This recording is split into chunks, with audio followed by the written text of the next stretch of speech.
I don't care about Marvel. Now, that is a tad bit offbeat and negative note to start on, but it is what it is. I used to be a huge Marvel fan, but I've just been disinterested in their latest offerings. Why would I watch Ant Man and the Wasp Quantumania when I can watch films like Avatar, The Way of Water, or John Wick? I've just stopped caring about Marvel and whatever future projects they're going to release. I don't care because these projects feel like soulless corporate products, not films. They don't make me feel anything. And so instead of sitting here and attempting to relentlessly hate on them, I just disconnected. I watched something if I was interested in it, else I would just ignore the rest. But the Guardians movies are a different case.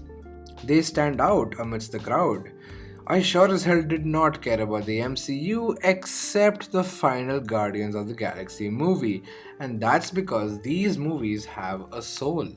They are made by a talented storyteller who gives a shit about these characters and makes good movies with them that provide an enthralling theatrical experience. I love the first two Guardians films. They are some of my favorites in the MCU, and I was honestly extremely excited for the third and final installment in this trilogy. After Endgame, I stopped deliberately trying to avoid spoilers because it did not matter to me who died or which character showed up in a cameo. But for Guardians, it was a different case. I was very careful not to get anything spoiled for me, and that's a testament to the quality of these movies because I actually care about these characters and I want to experience the film in its entirety on the big screen. So, then, what did I think of Guardians of the Galaxy Volume 3? Well, James Gunn has done it once again. This man can do no wrong. Now, mind you, this review will contain spoilers, so I am warning you right now to proceed watching the video at your own choice. I loved this movie, and it's for the same reasons I love the other Guardians films as well. It's always about the characters. James Gunn loves these characters, and you feel that love flowing through every frame. The reason I love these characters is because they are flawed and broken. Like us, almost every character has been through unimaginable things that have shaped them into who they are, and Gunn has empathy for them. The film really carries on the baggage brought by the previous two installments. Peter is depressed and drinks excessively to cope with Gamora's death, and the rest of the Guardians have to take care of their friend. The title card of the film is the Guardians walking in slow motion while Nebula lifts a drunk Peter. When Rocket is in critical condition, Peter makes it his mission to save his friend because he feels personally responsible for the deaths of his mom, Yondu, and Gamora. He carries the emotional baggage these deaths brought him with great burden, and he cannot afford to lose another loved one again. Peter and Rocket are now best friends. They used to fight a lot in Volume 2, but at the end of that movie, they had completed their character arcs and had grown to accept each other despite their flaws, and now they have respect for one another. Rocket is haunted by his past, a past that we finally get to see, but it is motivated. Gunn wanted to focus on Rocket's past, and we get to do so because the plot is about the villain, the High Evolutionary, wanting to retrieve Rocket, forcing Rocket to reflect on his extremely troubled past. We see him make friends he's close to, friends he grows to love and care for.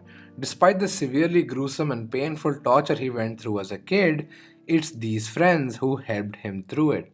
The film spends time with these characters and makes us care about them, only to eventually have them all killed. And to be honest, their deaths were predictable, but it never once affected my experience of the film.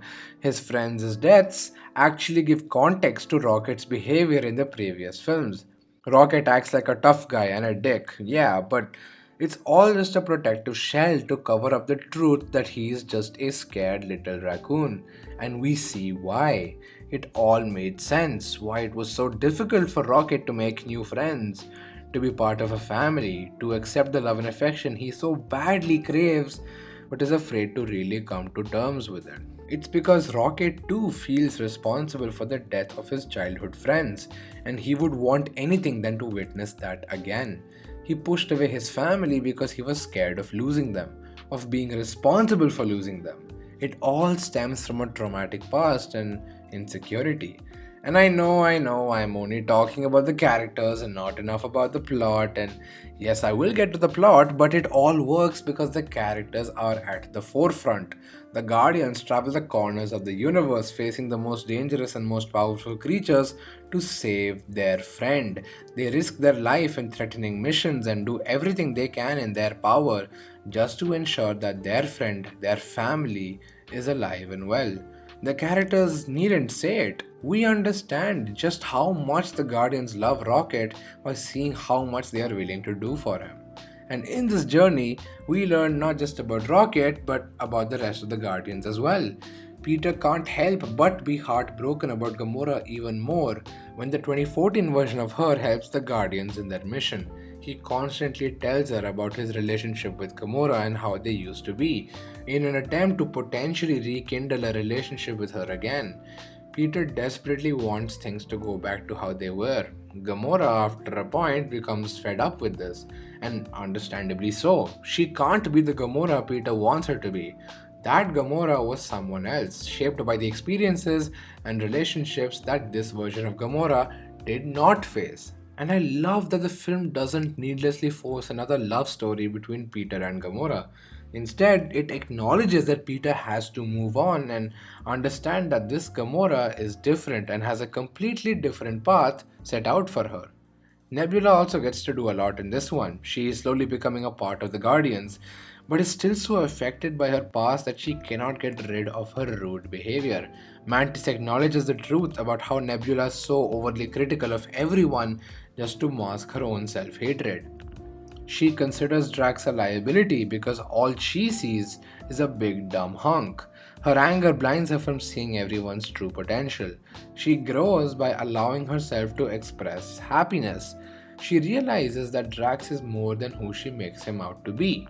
Even the antagonist of the film, the High Evolutionary, works.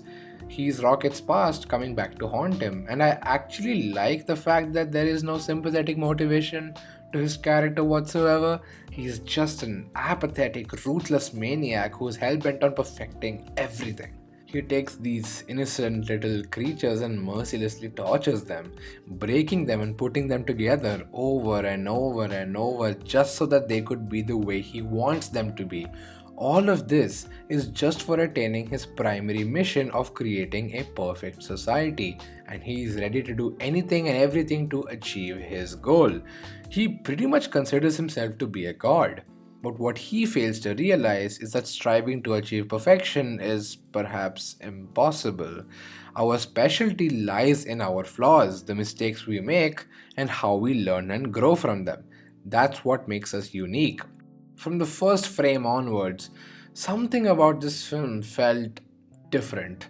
The film has a new, vibrant visual look to it that is best suited for these movies. Gunn's camera moves with frenetic energy but also moves with intention. Take, for example, my favorite action sequence in the entire film, the hallway fight scene. The Guardians all work together in unison to take down the bad guys in some of the most gruesome and creative ways I've ever seen, and the camera moves with them, giving every character their moment to shine. The no cut long take doesn't seem like a gimmick, it moves from character to character, emphasizing their teamwork, and I'm honestly surprised as to how Gunn got the permission to show this much graphic violence in a Marvel movie, ranging from decapitations, amputations, and much more. Gunn gets that a lot of these superhero films rely on iconic imagery, and at the end of the day, it is still an epic summer blockbuster and it does not pretend to be what it isn't. Thus, we get the slow motion shots of our heroes walking together, and it just works. I'm glad that he got the creative freedom to express himself the way he wanted. The jokes all land but never sacrifices the emotional quotient of the scene or characters. And just like it is with every one of these movies, the needle drops are simply perfection. Gunn always knows which songs to use and when. My personal favorite is Since You've Been Gone by Rainbow, and I love how the stakes in this film feel real. Since we know that James Gunn isn't one to shy away from killing key characters when necessary or even when it's not, there's a genuine danger that's looming throughout the film where I fear that one of the characters might die. And that's great to see in a Hollywood blockbuster where usually we rarely feel any concern for any of the main characters because we know that they are protected by plot armor. The Guardians of the Galaxy Volume 3 is my farewell to the MCU. It's the final thing I care about, and it was worth every second of it. And now I can let go of this franchise. I do not think it's a perfect movie. Adam Warlock isn't of much significance. Unfortunately, the choice for everybody to separate towards the end did end up feeling a little too abrupt in my opinion. It is not my favorite MCU movie. It's most definitely high up there, but not the best one in my opinion. But never do these make the film any less good. I still had a great theatrical experience. In this film, you see these characters fit into their comic book counterparts. They wear the comic accurate suits. Groot now looks like how he does in the comics. Rocket also now goes by the name of Rocket Raccoon, which was executed in a fantastic scene, by the way. But yeah, James Gunn got to do what he wanted. He told the stories that he's been wanting to tell since the first Guardians and was given complete creative control to tell them the way he wanted to. And that's honestly very special. It's why these films work and why they are unique compared to the frustratingly mediocre and lazily constructed projects coming out of the same studio. James Gunn, in the end, cares about one thing: people. Celebrates the beauty of family and our imperfections that make us who we are. It gets to the core of these characters who we can project ourselves onto. Nothing lasts forever, and so doesn't this ragtag team of misfits. And I am so happy that they got to go out like this. It really does feel like saying goodbye to my family. Thank you guys for watching. Do let me know what you think of Guardians of the Galaxy Volume 3. It's great. I loved it, and it's one of the few Marvel films that I've been excited for. So, yeah, please comment down below. I would love to talk to you about this film. Like, share, subscribe, watch my other videos, watch my movies. All and any kinds of support to the channel is appreciated. It would mean the world to me. And yeah, that's pretty much it. See you guys in the next video. Bye bye.